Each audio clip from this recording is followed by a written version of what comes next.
At the end of the day, I know who I am.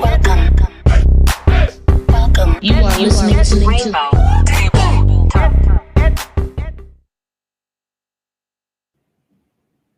Hey, what's good, people? We live. All right. Hey, listen, I am DJ Duchess. This is the Rainbow Table Talk, and I'm going to be your host for the evening. My co-host Kalila J is still on sabbatical, so I'm holding it down. So y'all join in the conversation. Keep it flowing tonight, because tonight is going to be an amazing episode. We have an awesome guest with us, and I'm just truly excited. Like, I've been our guest, look, I've been like a fan on TikTok, and then I was like stalking her on social media because, listen, I fangirl out when I find people who truly embody an awesome personality and some sense of humor to go with it. So listen, tonight we might have some haters with us, but we shall pay them no attention. You know why? Because we know what we're doing, and we know why we're doing it. And the reason why Rainbow Table Talk was started originally was because me and my cousin were two queer girls going to an all-Christian school and trying to walk in our calling with God and love ourselves at the same time. And when you're going through it with people who don't understand you and don't understand the love of our God, that is a extremely hard thing. So with this episode, this is kind of a heart-touching episode for me personally because of my journey. And if you guys have followed Rainbow Table Talk for any amount of time, you know that I boost posts all the time. This was the first episode that we've ever had where we encountered so much hatred on a post. And I'm excited about it. Why? Because all they did was drive people to the page. And I'm hoping through that you are loved through that. So before I kick everything off, I just want to say this. We are not here to convert anybody. We have yet to have that conversation at the gay agenda meetings. Listen, we are here to provide a safe space for the people who are like us and in our community and need the love of God. So I'm telling you all right now, this is your safe space. You are allowed to love God, be who you are, enjoy who you are at the Rainbow Table Talk. So without further ado, I'm going to hold on. She's a pastor, so I got to give her a pastor's introduction. All right. So with further ado, after I play this next video, the next voice you shall hear will be that of godly and gay Pastor Candace Hartnett. Still justifying being gay and godly? Still justifying being Christian and hateful? You can't justify gay and God. I don't have to justify anything. Galatians 2:16 says I'm justified by faith in Jesus Christ. You still have to be righteous and follow the commands. Well, let's see. The commands that Jesus gave was to love God and love people. He said that all the prophets and the laws hinge on love. How's your love game coming along? Don't worry. There is no condemnation for those that are in Christ Jesus. As hateful as you are, God's love is more powerful and stronger. Now, he did say don't judge unless you want to be judged.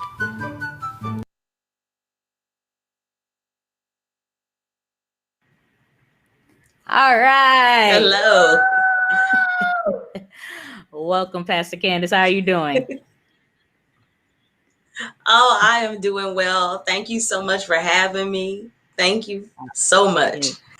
You're very welcome. I'm truly excited to have you on the show tonight. So before we get started and get into things, we always do an icebreaker question here. So what is your favorite song from your teenage years that you still rock out to when no one's listening? Now, I'm about to show y'all right now how I've been a nerd. Like, I didn't just become a nerd. I've been a nerd. From my teenage years, I was listening to Billie Holiday and I'm not old. I'm just a nerd. So like At Last was your joint? That's Etta James. Nah, I was, Strange Fruit. Yeah. I was rocking out. I'm talking 1940s music in my teenage years. Patti LaBelle actually was my favorite, still is my favorite singer. So yeah, I'm a nerd. Been a nerd. That's all right. We support that around here. So awesome to have you on today. Tell me about yourself. Like where can you be located on social media? Well, you can follow me on Godly and Gay. That's my TikTok handle as well as my Instagram handle. But it's godly_gay on Instagram, also on Facebook, Godly and Gay. So make it pretty easy. Also on Twitter, Godly and Gay. I make it easy. Everything is the same for the most part. So check me out. Listen, that name in and of itself is probably one of the most controversial names that I've seen in a while. I think that's the reason why we had so many people like, oh my God, like just an uproar, just big mad. What producer, would you like to say? Are you big mad or little angry? Are you big mad or little angry? That's what she likes to say. That's what our producer likes to say. Yes. So how did you receive your calling? Yeah, that name, Godly and Gay, I can't take credit for that. That is Dr. Bertice Berry. That's all her. So look her up if you don't know who that is. Dr. Bertice Berry on Instagram, Facebook, and everywhere. Okay. She gave me that name as and actually it's a book title. And as she helped me to conceptualize a book, a manuscript. It's not published yet, so it's a manuscript, but she helped me to conceptualize it and help me in even writing. And so I can't take credit for it. Between her and my wife, they're dynamic women. And so I'm thankful. It's catchy though. And I'm like, okay, yeah, it's controversial. So I like it. I think that off rip, it just creates an environment where people either want to ask questions or want to talk about you. So either way, what they say, any publicity is good publicity. That's right. And at the end of the day, you're still bringing people into a knowledge of like, all right, well, let me just find out a little bit more about you. I found it interesting that there were so many people angry because I target the boosts on the posts. So for the LGBT community. So I'm like, what's in your search history? Like you, you might what you've been looking at that at. you on the gay side of Instagram and TikTok. Right. Yeah. Oh, and like that's the thing. It's not the gay part that they're mad about. It's not the gay part. It's the godly part. It's the godly part. It's the godly and gay, because they like gay people that they can look down upon and judge. Yeah. And so when a gay person says, no, I'm just as holy as you, now there's an issue. Yeah. There's a part where it's like, I think it hits something within them. Like it's just an introspective part that's just like, oh, well, I might not be doing everything right. So let me just cast this out on the person who it's easiest to cast this out on. Yep. And that's exactly what it is. Mm-hmm. How do you come up with your characters? They just come to me I've been playing like an old lady for a while. Like I said, I've been a nerd. And so I used to even make my friends laugh, and dress up and play a little old lady and that kind of stuff. Haven't done it in a while. I mean, I used to do prank phone calls on folks, but I would call and put on my real old lady voice and be like, baby, and like, and just like prank people with it. So, I've been doing stuff like this. I happen to have that hat. I have gone to the races up there in West Virginia. Oh, nice. West Virginia, and I had a hat that I wore one time, and I was at those races, and so I took that down out of the closet. And my wife was like, "You need to get on TikTok. That's where everybody is now." And I'll be honest, I was afraid. I was like, well, I don't know what I would do on TikTok. I'm long-winded. How am I going to do something in 60 seconds? And she's like, you figure it out. And so eventually, after her, she's on here now pleading with me, do it. Come on. I decided to do something, and then just came to me, make it funny, Listen, and look how God works. You got on there, and then TikTok was like, well, if she going to be here, we going to give them 3 minutes now. Right, exactly. As soon as I got on there, I said, oh, they done messed up now. And they gave me 3 minutes. Yep. Oh, man. So your story, when did you come out? I came out, I was 16 years old. Okay. I came out and I never looked back after it. It's pretty much, you just gonna have to deal with me. It's very hard for me to ever be closeted. I did have to go through a period in my life where I joined the Marine Corps, and I joined during Don't Ask, Don't Tell. And so to keep my career, I had to try my hardest to stay closeted.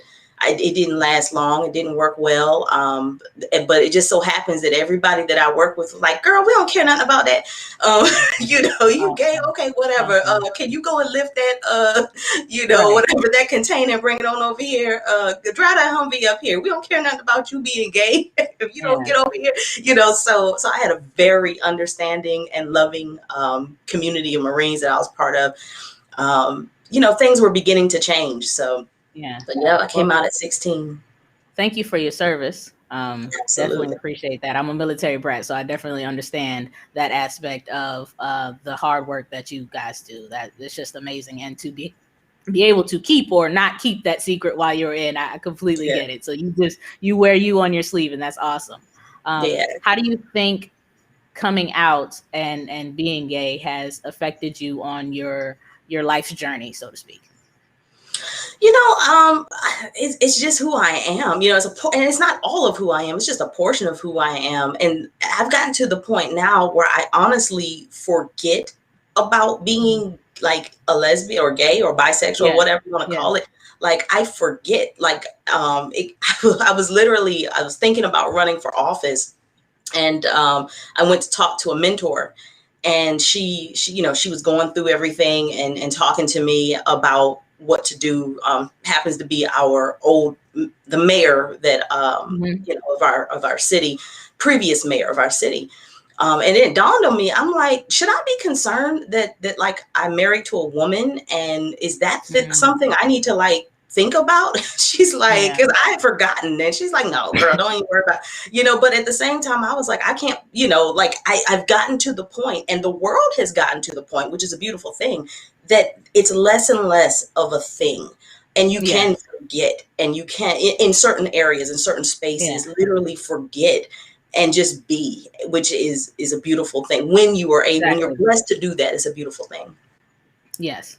And I think the more that what they say, like representation matters. So the more we put ourselves out there, and the more people end up on lesbian and gay TikTok, the more they end up on that side, the more we become real to people. I've always thought that when people can stop looking at us for our sexual parts, like who we love, who we make love to, or whatever, when they stop looking at us for that and just start looking at, you love people, you love God, you love others, you're kind to others, you're good to others, and start seeing us for that, then I think we will be at a place where we make some real progress. That's right. So Pastor Candace, when did you know you were called to the ministry? I knew when I was 4 years old, which is strange. I grew up in the Baptist church. My grandmother was one of my primary caretakers. We lived with her, my mother and myself, and later on a stepfather moved in. And my grandmother, she was like, you going to church. I don't care if you live under this roof, you're going to church. And every Sunday morning, she was the head of the usher board. She was the head of the deaconess board. My grandmother, she had an important role. And so she'd get me up, and I'd go to church with her every Sunday, would not miss. And but I can't say that I paid attention at first. And then I was a little girl. Okay. And I would play through the pews and do everything but listen in the Bible study lesson or the Sunday school lesson. And one day God literally spoke to me and told me, go sit down, and confirmed it by that it was his voice. They had asked a question, how many people did Jesus feed with the fish and the loaves? And I heard the voice tell me 5,000. And so I knew I had heard something. I didn't know at that point who it was, but I heard a voice tell me 5,000. Then that same voice told me, now go sit down somewhere and listen. And I said, you got to tell me, even at 4, I'm like, you got to tell me twice. Listen, even as an adult, when God tell you go sit down somewhere, you go sit down. You go sit down. And I did. I sat down, and I got back up a couple. I felt like Smokey. I got mind control over Debo. I got back up again in the next couple of weeks. It was running around. And I'm gonna go sit down. I'm gonna go sit back down. But then that voice came back. It came back like 3 times, and it said, "You're gonna be a pastor one day. I need you to learn." And I'm like, and I struggled with it. I was like, I can't read, and the voice was like, I'm going to teach you. You don't have to read. I'm going to teach you. And I sat down, and from that point, I don't remember ever running around after that. Wow. So was it so when coming out and having that calling from such a young age, was it like an uproar for you, like in your family? Some stuff happened. I said we live with my grandmother. My stepfather moved. My mother got married and moved a stepfather in, I'll say. And after a while, we moved out. And that was actually the worst thing that could have happened to me, because my mother wasn't a church-going woman. And so she never took us to church or took me to church. And my stepfather at that time was very abusive towards me. And became very sexually abusive towards me later on, as a older young child, like preteen, 11-year-old, 10-year-old, and at that point, I thought God had abandoned me. And I was like, you know what? I've been very faithful, because even though we didn't go to church, I read my Bible. Like I was a little kid, but I would read the Bible. I would pray, I would sing songs, all the little songs that I remember from church, and really I had a heart's desire to do the right thing and be godly, even as a little kid. And I thought that God had just betrayed me. I was mad. I was like, I can't believe that I've been this good, and you would allow something this bad to happen to me. And I became very angry with God. And I went into witchcraft. My cousin, I had a cousin that was like, okay, well, let me teach you this because, this guy's not going to leave you alone, but you can scare him. And if you can scare him, you can have control over him. And it worked, And so I was Wiccan until I was about 18, a little bit over 18. So during that coming out time, from 12 years old to 18, I was a witch. I wasn't Christian.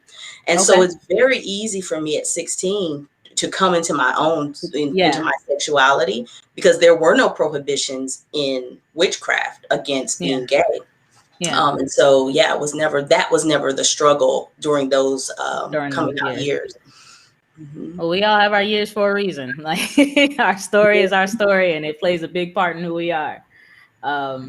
So how do you think that I know that you said that oftentimes you forget you're queer. So how do you, I know that I saw one on the post, somebody wasn't even mad that you were gay. One of them was mad because you're a woman. So how has being a woman affected you in ministry? Yeah, boy, they if they can't be mad at me for one thing, they're gonna find something else. I'm waiting for my skin color to come into it. I'm just waiting, like I'm waiting for that ball to drop. But I'm ready for it when it does, boy. but they're so angry because again, people that are steeped in these traditions of church and never challenge the things that they are taught, even if they don't really make sense. When they never challenge it and then someone else comes along and challenges it, it offends them. And they're just like, how is it? And I think it's probably because, don't be mad at me because you missed your opportunity, or I think some of it is they wish they could do whatever it is that the person that they are condemning is doing. So I don't know if some of them were called and felt like they couldn't do because they were females or whatever the case may be. But they're mad at me. And then there are some men because they see it as a threat. They see a woman and it's not a threat to them. It's a threat because whatever woman I empower to do something other than just sit under them or be submissive to them, whatever woman I empower to do that by just simply being, it's going to eventually affect them. So now, there's an issue with you. You're messing up the thing that I got going on. You messing that up for me. I no longer can tell my woman to, fix me a sandwich, or whatever the case may be. Because she working on a lesson or at church. I can't tell her to sit down somewhere. Yeah. Right, exactly. Like I can no longer boss. I'm not the king of my castle any longer. And I have no problem with whatever people dynamics they're going to make in their own home. But some people use that submissiveness. They don't even earn it. Like they don't pay the cost to be the boss. They play video games all day long, and the woman then becomes like a servant under them. They don't gonna like me because I'm going to empower that woman. That's not what the Bible means. That's not what is supposed to be, what's supposed to happen. So it's just it's the picking and choosing of certain verses, and just I saw a post today, and somebody was like, whenever I see honor your father and mother, she's like, I always ended out by being like, do not provoke your child to wrath. So it's like there's context that you have to come within. There it is. I think the thing I like about you is your knowledge of the history of the Bible, because that's a big part. And I think we get so caught up in the Bible stories that we don't really focus on the text. It's just the stories. That's right. So share with me when these people come to you and they're basically saying, you're wrong and the Bible says this about homosexuality. How do you combat that? Normally people have like 6 main clobber passages that they use against the LGBT community. And all of those passages, each one has a very good biblical defense against it. A very solid defense. And so when we look at, for instance, just the easiest one in my, for this example, is Sodom and Gomorrah. And people will say, well, God destroyed a whole city because of Sodom and Gomorrah too. They were gay. And it's like, that was that the main sin of, and so they're reading, Genesis 19. It says it right here. Look, look, look. And it's like, okay, but have we considered Ezekiel? When Ezekiel, the prophet, literally says, here is the sin of your sister Sodom, and spells it out, and gayness is not part of the equation. It's literally, it's inhospitality. It's being mean. It's not feeding the poor. It's being unconcerned, and it's being, horrible people. That's what destroyed Sodom. And it's like, there was a whole level of wickedness in Sodom that was happening outside of homosexuality, and people just kind of write that off. They write it off. And then even at face value, even if you want to read it at face value, it still doesn't make sense, because it was all of the men, and they wanted to force themselves upon angels. So we're looking, that's two negatives right there. First of all, these are heavenly beings that you're trying to force yourself on. And second of all, you're forcing yourself on these people. This is not consensual. They didn't want to ask the angels on a date. They were not interested in, hey, we'd like to invite y'all to come over. They didn't want to cuddle. Like they were so, and people seem to just skip right over. It goes right over their head. And that goes back to what they think about gay people, and that all they can think, and this baffles me, how what people do in their bedroom is so prevalent in the conversation when it comes to gay people. And that's all they can think about. Well, y'all can't procreate. The parts don't go together. The socket and the light switch, like they make up all these analogies. The key don't go into the lock. It's like, why are y'all concerned with sex? Like, why is that y'all's main thing? Exactly.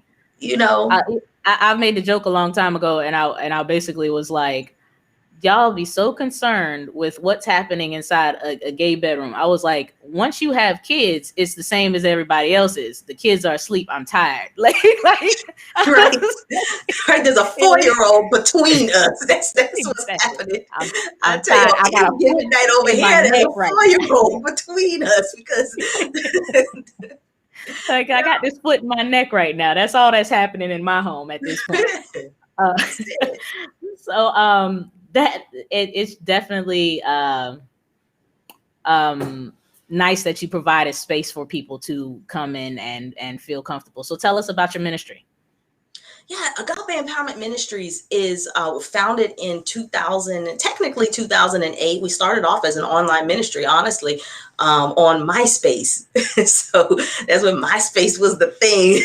Oh, my goodness. We lived in San Diego, and we kind of did a little, kind of researched where we should plant and all that good stuff. And Savannah was in need of, number one, an affirming ministry that was completely affirming, not just welcoming, but an affirming ministry that would marry gay people, that would ordain gay people, that, that didn't see sexuality as sin and all that stuff. And so they were and also the flavor, anything that we did have was not African American. It was not, it didn't have the same flavor. And so, I think it's important that you mention that, because, and whenever it's like you ask for a church that you feel like you can be accepted, people will often say, well, I'm welcoming, this is a welcoming church.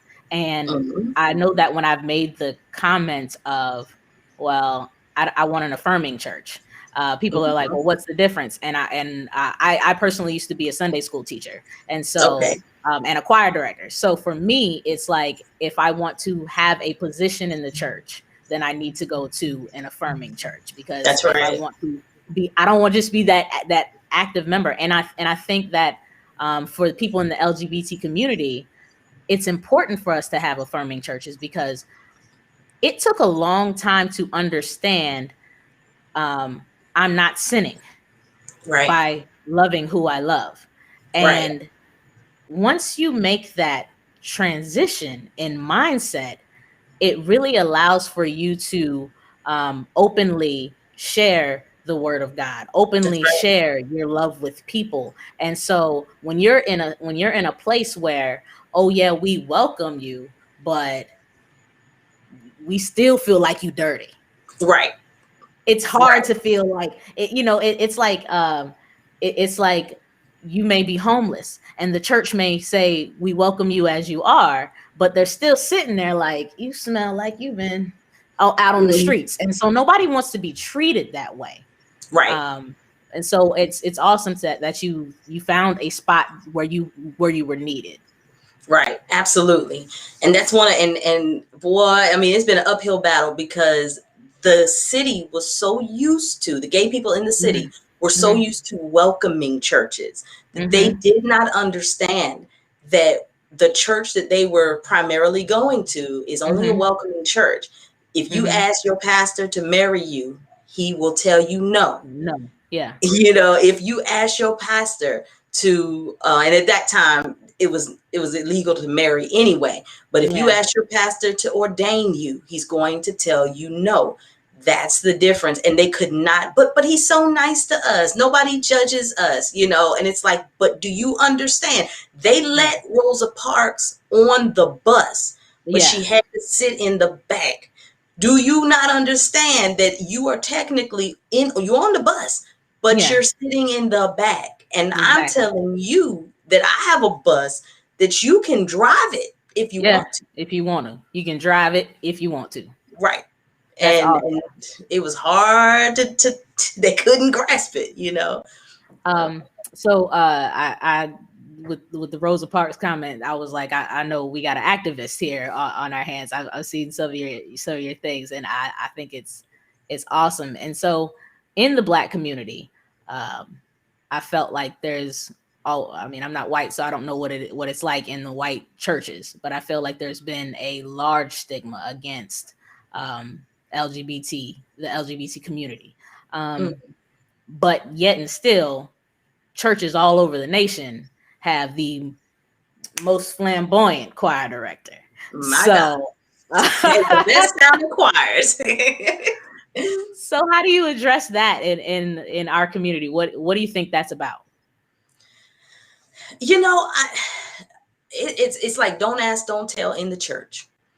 Uh, It's uh, literally, because they have no problem with, like you said, flamboyancy. They have mm-hmm, no problem, but keep mm-hmm, it quiet. Don't tell nobody. Don't yeah, don't you can't be open. Don't bring yeah, nobody with you. And if you do, don't, they just your friend. yeah. You got to Don't wear the lime green contacts when right. you come. Right. Put your nails down. As long as you look like a man when you up here, wear your little suit and tie and Exactly, all of that stuff. And exactly. so we're gonna, as long as your exterior is presenting masculine if you're a man, or vice versa if you are a woman, then we're not going to have a problem with it. We'll turn a blind eye because they consider it sin. We'll turn a blind eye to that sin the same way we do adultery, divorce, Um, fornication, mm-hmm, and if we just going to be honest, when people molesting children, we turn a blind mm-hmm, eye to all of that. mm-hmm, mm-hmm. Greed, we turn a blind eye to all of that, and we'll include your stuff in the blind eye. You just can't say Exactly. something.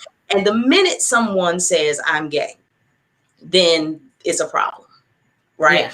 It's a problem. But my thing is, the minute you find out that somebody been divorced and remarried, we just gonna accept that. Somebody I don't care. fornicate, we're just gonna accept that. We're gonna over the pastor is a hot mess, we're just gonna accept that. Somebody is deacon so and so is dirty, and all we're gonna do is just keep our kids away from him now. And it's like this is the only Yeah. thing that y'all harp on and will literally embarrass and kick folks out of the church around. And it's not, it ain't even really a sin. Right. Right. Like everything else I I know mentioned is a sin. I know personally, like just even in situations in my own family, it's there was with certain family members, it became now I look down upon you, and now you're disgusting, and now you're dirty, and at that point for me, I was like, but I'm the one married, had my kids within wedlock, um, got a successful job. I'm doing a lot, but yet I got some people over here who you cherish, love, talk to on a regular basis, and not to say anything about anybody, but have multiple baby fathers and have multiple things going on within their lives and within their families. But you now ostracize me because, in a sense, because you think it's a sin, you can see my sin because I don't hide my sin on the inside. Well, what you perceive to be my sin. Right. And that takes a lot. And so I think that a lot of people in our community have to go to the affirming churches in order to find out, hey, I'm allowed to have this relationship with God and it not be dirty and it not be something that, that I should be ashamed of. I'm not going to keep myself in the closet. So why should I keep, my faith in the closet? That's right. Exactly.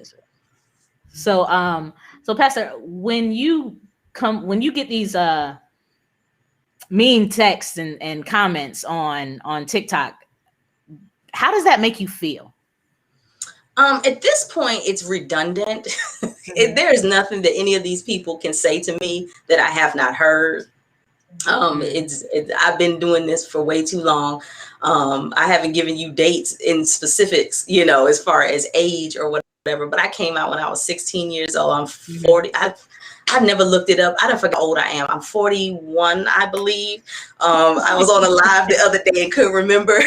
And I never looked it up or asked Erica, because I always ask my wife, how old are you? Because then that tells me, because she's 10 years older than me, that tells me how old I am. But in any case, I think I'm 41 still. I might have turned 42 and didn't remember. Any case, I'm old.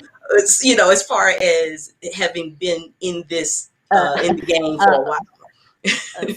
First lady Erica has mentioned that it is 41. I'm 41. Okay. I'm good. So yeah, but I've been in it. I've been in the game for a minute. And so there really is nothing that I have not heard, from these. There's always the same stuff. And so at this point, it's just redundancy. And honestly, when you'll be 52 in August, huh? Any case, when I saw her comment 52. Any case, there's nothing that I haven't heard. And at this point, what I'm doing is, when they make a comment, I just respond to it. I pretend like I'm them, and I put my mother hat on, and I respond to it in a skit, because I don't remember everything, but it's just redundancy. So like yesterday, somebody said, I would never challenge the word of God. And so I'm like, I'm gonna make that a skit. So I made a skit out of it. Yeah. So it's just funny to me now. I thank you for that, because listen, Rainbow Table Talk has only been in existence since I think last year, November. And so we're trying to grow our following, but with that, I learned that I have to grow a thick skin as well. Yeah. So even with that, like this, I'm one of those people who be like, I'm typing and I gotta delete everything that I've written, just because I'm like, all right, don't get into it with people. And so seeing comments today, I wanted to say something, and I wanted to go back and forth. And even I was like, man, I hope none of these people show. I had to pray today. Like, I was just like, Lord, let me talk to these people like Tabitha Brown, because the Medea in me, yes. Like, the Medea in me will come out. And I was like, listen, I may not say anything, but I got Facebook aunties and cousins that are at the ready. Whenever you're ready. She said security is in the building. I said, Lord. Yes. Right. She is ready whenever you need. Somebody asked, can you share how you left being a witch to finding Christ again? Absolutely. And just to pause right there, because I see so many people from my church that have joined, and I just want to say thank y'all so much. My wife, of course, is on. I got some of my deacons on here. I see Sister Shalina's on here, and so even some folks that I know from the Reformation Project. I saw Kathy Baldock, and mad shout outs to her. Walking the Bridges Canyon, that's the author of Walking the Bridges Canyon, Kathy Baldock, if you don't know who she is.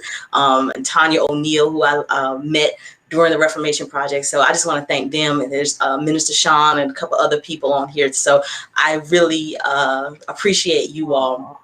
If I could go back to even the reason why I never, or I say I have not struggled as bad as I probably would have, is because when I, there's my stepdaughter, Mariah, call me stepdaddy. So when I was 18 years old, it's just when the internet was starting to become a thing, and little chat rooms, and I met someone in, she lived at the time in Boston, Massachusetts, and I lived in Elizabeth City, North Carolina. So it was a long distance relationship. She was a Pentecostal pastor's daughter, and she found out that I was Wiccan and was like, whoa, okay. And, you know, like I didn't scourge, I didn't know that, you know, and I'm like, well, if it's a problem, you know, then we can go ahead and cut conversation right here, you know, bye-bye. And she's like, well, no, you know, we can go ahead and get to know each other or whatever. And we got to know each other. We built relationship and actually started dating. And she was very devout. She would pray, anoint herself, all of those things. And she would tell me about it. And I would share, she would ask me questions. I would share with her what my so-called, you know, rituals were, or how I so-called worshiped, or whatever the case was, and what I believed. And she would just take it all in, listen to me, and okay. And sometimes she would challenge me, ask questions and that sort of thing, but nothing real heavy. I moved to Florida visiting my aunt. And I mean, had gotten to a very dark place, because remember, I went into witchcraft as an very angry person.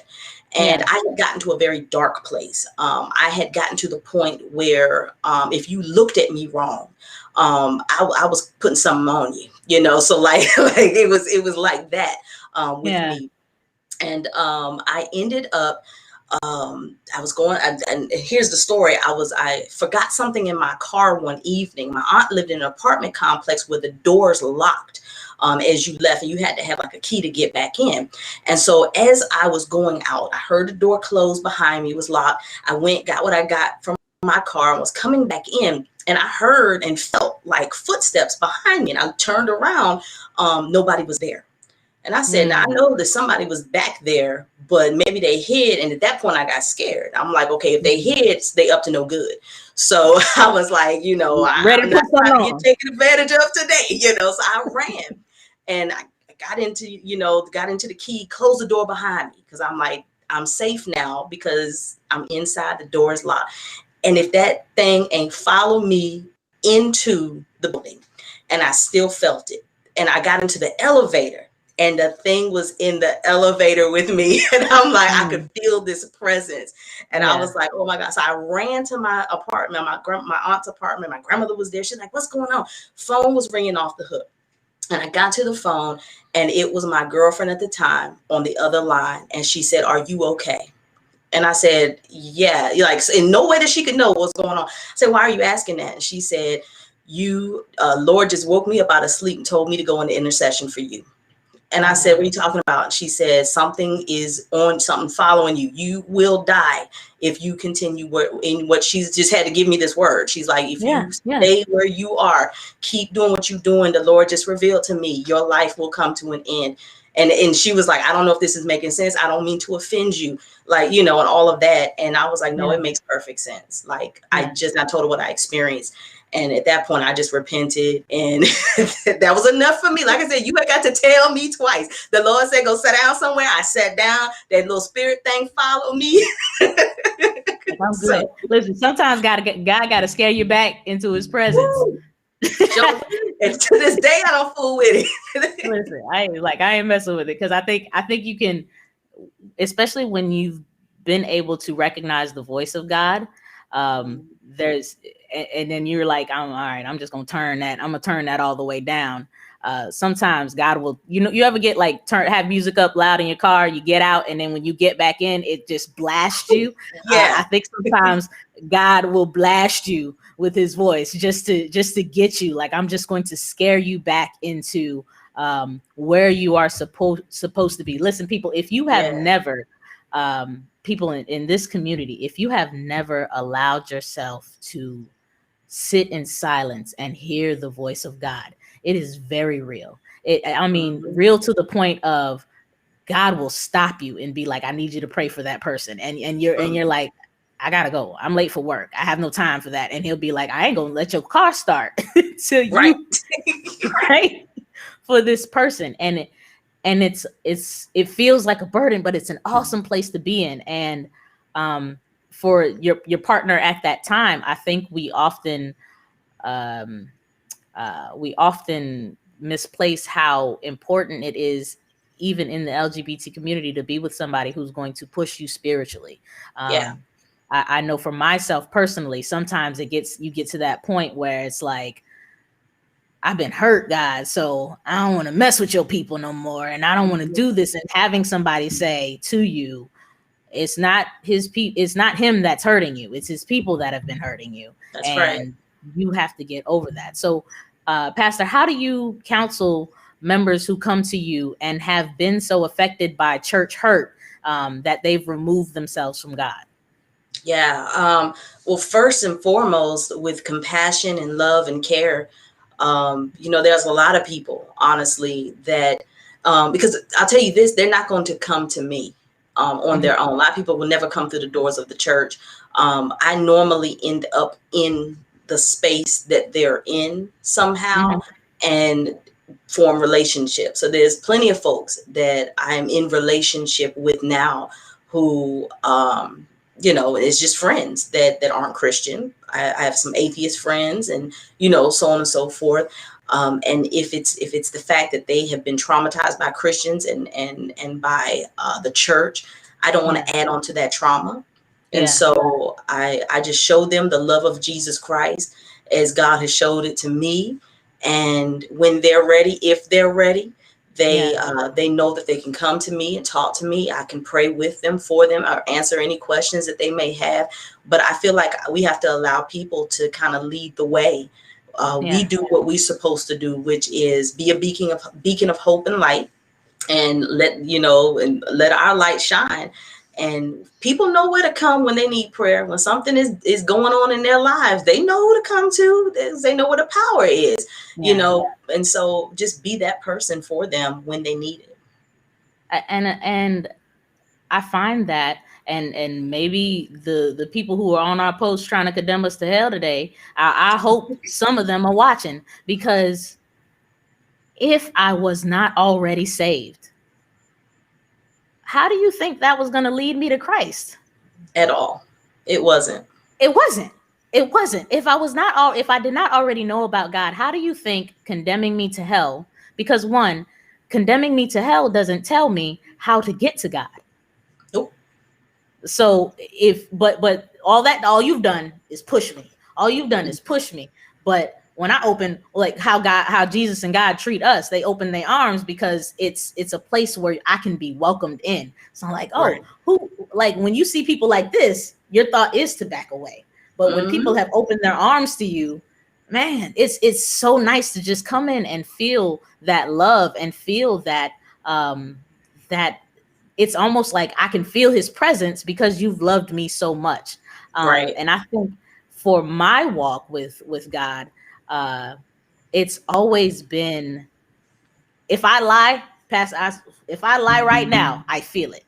I feel wrong. Fiction. I feel wrong in it. And it was a point where I never felt wrong being gay. I never felt wrong. And so for me, that was my thought process when it came to, okay, well, God, all right, let me look more into this, because if I'm not feeling like I'm wrong, I might have felt pressure. I might have felt like I'm hurting people. I might have felt like I need to separate myself from God because his people are telling me to separate myself from God. But there's never been anything that God has made me feel like I don't love you, because I feel like no matter what, God is always right here, holding his arms out. So it's awesome that you can bring people in, especially in our community, that have been hurt, with love, and hopefully we can teach some other people, that's the way to do it. It's not by fear mongering. It's not by At It's all. not by condemning them to hell. It's not by, but the thing is, Jesus never did that. Nope. Not at all. And the only time, I mean, the times that we do see Jesus like talk about, and they will be cast away to where there's gnashing of teeth and all of that. Yeah. He was talking to the hypocritical church people. He never Yes. once said any of that to like someone who was like a Yes. tax collector or a prostitute or someone that was caught in adultery or whatever the case may be. He never told them, you're going to be cast away to where there's gnashing of teeth. Yeah. Like he said that to the Pharisees a few times though. And it's like, Yeah. like I gotta kind of look at that. The thing is, Jesus hung with some characters, like stealers, killers, prostitutes. Somebody made a joke and was like, you think when Jesus was writing in the sand that he was just like, if this doesn't work, run. Like, so, oh, that's Right? producing. Yeah, that's producing. So I think that we definitely have to do a better job about just loving people in the name of God, even those who persecute us and those who tell us we're wrong. It would have been so listen, I had some words for them people today, and it would have been very easy to tell them where they can go, how they can get there. And the Lord ain't through with me yet, so you're gonna hear all these words. But my old pastor used to say, if you keep giving people a piece of your mind, you won't have any mind left. So, wow. I think that it's definitely on us to just continue to love people. So with that being said, Pastor, in the LGBT community, I noticed that we're getting better, but there is a lot of dissension sometimes amongst the alphabet mafia, and sometimes the lesbians don't care for the gays, and lesbians and gays don't care for the bis, and how do you, especially with so many of our trans people being persecuted and being hurt, how do you in your church counsel, and how do you love on our trans brothers and sisters? Yeah, I think we have to uplift the portions of the body that are not getting the proper attention. And when the portions of our body, and I don't mean by any means, when I say the least of these, I'm not saying that they are beneath anyone, but they are who everybody looks down upon. The transgender community is who everybody seems to look down upon. When the minority of us gets lifted up, then the rest of us lift up. And so by lifting the minority, we are actually helping all of us come up there.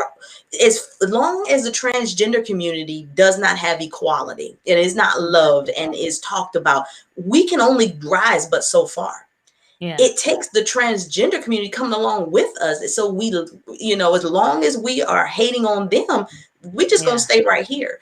But if we were to lift them up, and then as we rise and we holding on to them, we all rise, And so as far as our transgender community, I try very hard to be vocal in my support and love and admiration for our trans brothers and sisters.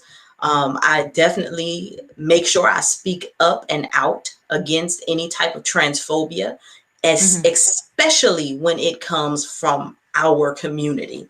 When we are talking about us, and people will say, well, that's not sexuality, it's gender and all of this. It's a part of we too small to divide. Exactly. It's still a part of us, the community. And so when we start looking down upon portions of us, we're just going to, Jesus said, a house divided cannot stand. Okay. And so if we would group together and love on one another, we're not going to have some of the issues that we do have.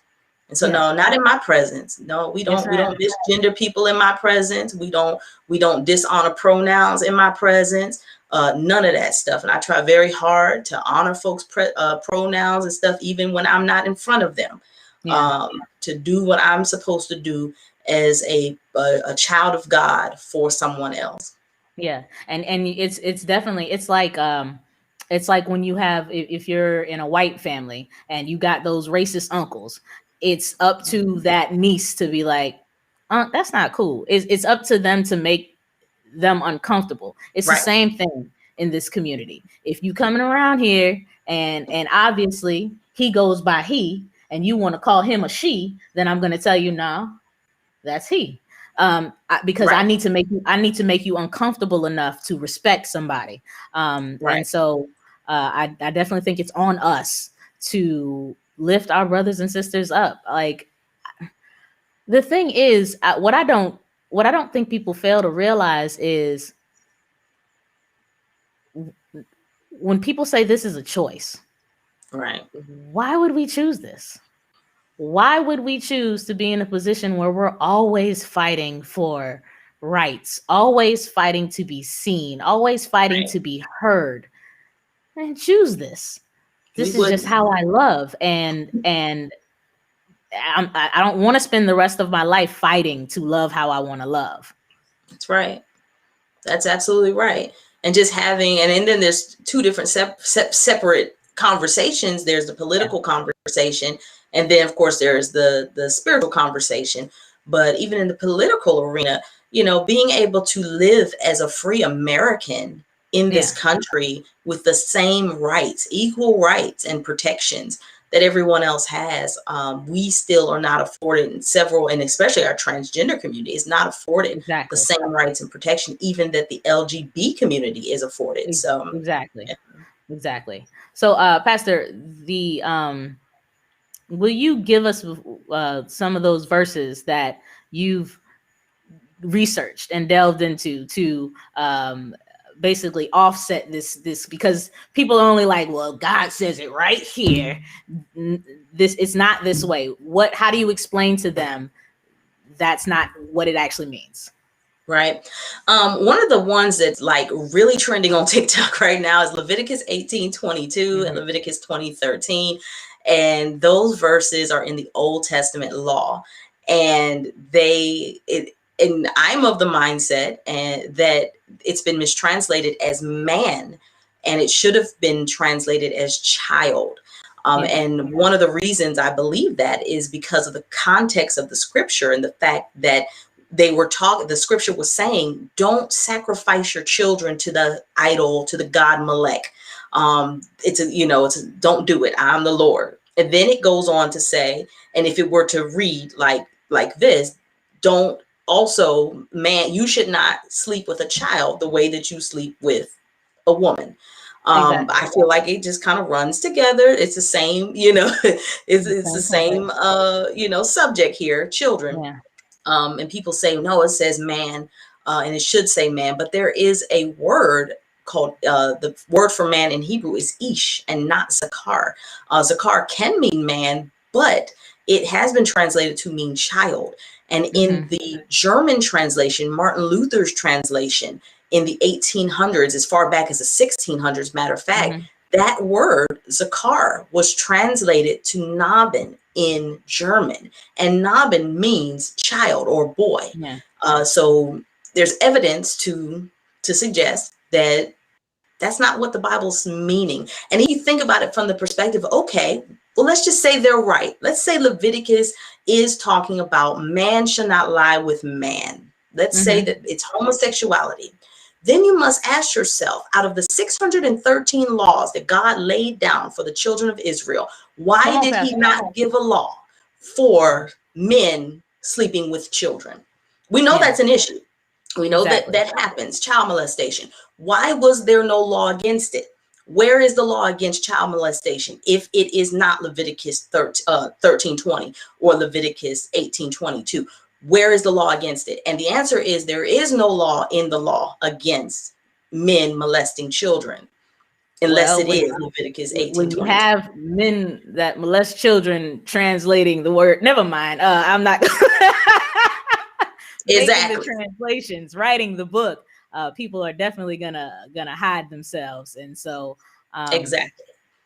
I thank you for those verses. I think that was one of the first videos from you that I saw.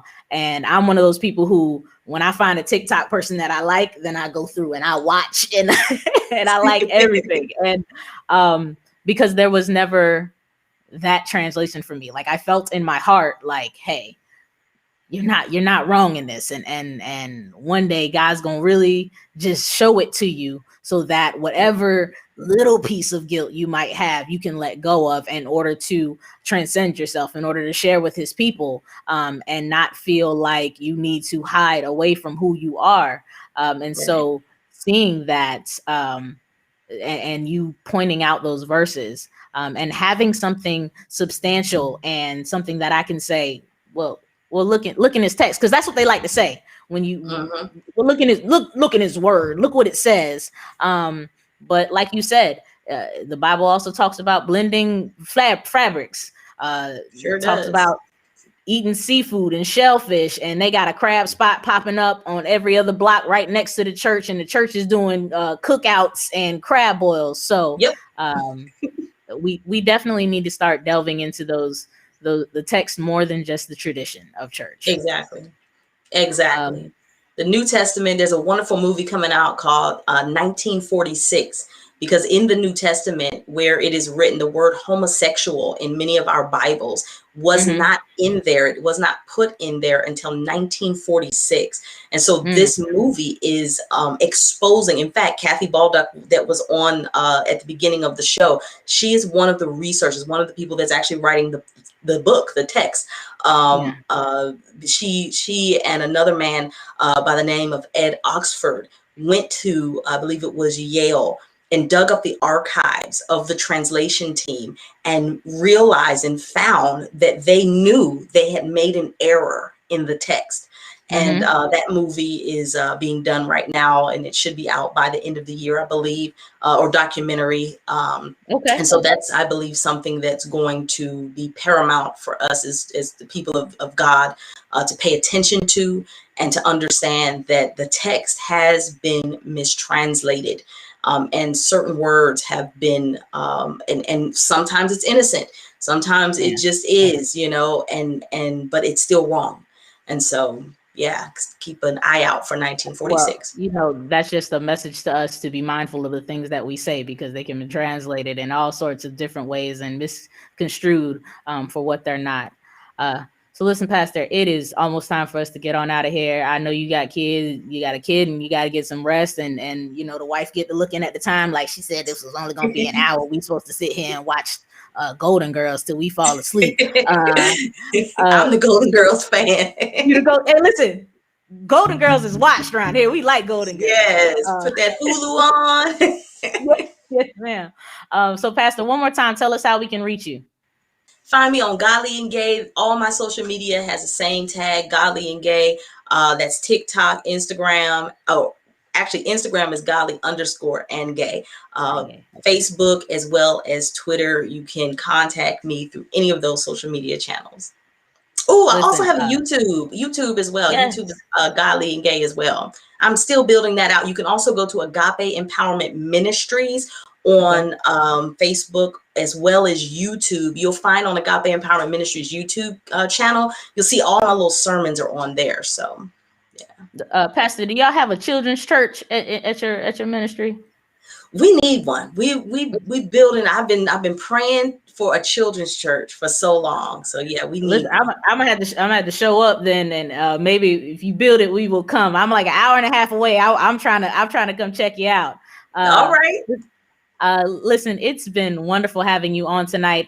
When that book comes out, I need a message so we can have you back on Rainbow Table Talk and unshamelessly plug it all the way to the heavens. Awesome. I appreciate you.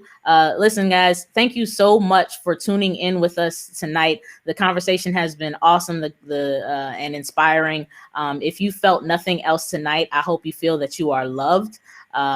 You can be exactly who God has called you to be. Walk in his presence, feel his love, and don't worry about these haters, because these are the same people hollering, give us Barabbas. So you just keep.